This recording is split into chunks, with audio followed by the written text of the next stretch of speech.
Good morning mga katikbong. For today's video, gusto ko lang i-flex itong Ficus infectoria na aking binonsay mga katikbong. So ito po siya, ito yung kauna-unahan kong bonsai mga katikbong.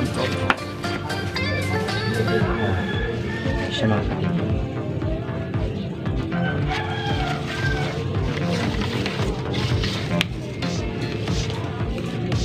So ito noon mga katikbong.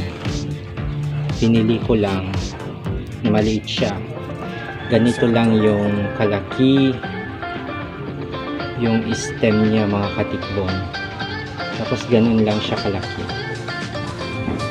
tapos nakapat siya sa maliit. Tapos noon trinasker ko siya at ito na ngayon lumaki na. Tapos paano naging ganito yung sanga niya mga katikbong? Nilagyan ko ng tali kasi dito noon, pinagdikit ko siya hanggang sa siya ay dumikit na talaga sa isa't isa, kaya naging ganito na yung shape. May butas dito mga katikbong. Tapos ito mga katikbong, pag lumalaki kailangan ko nang i-trim, ganun tinitriman ko lang siya, kaya ganito yung kalaki lang ng kanyang mga dahon mga katikbong. Tapos ito yung mga ugat niya mga katikbong, kailangan lang putulin kapag lumalabas na siya dito.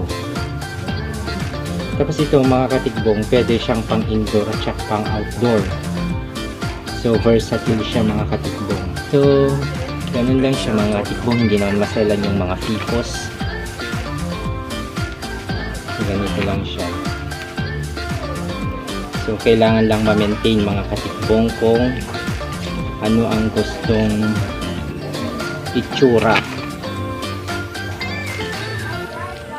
Kung gusto mong i-wire mga katikbong, mas maganda pa siya yung mga sinasama, para sa ganun ay ma-achieve mo yung gusto mong itsura ng iyong bonsai. So ang dami ng ugat mga katikbong. Ito ay malaking puno ito pag lumaki. So ganun lang ang ginagawa ko dito mga katikbong.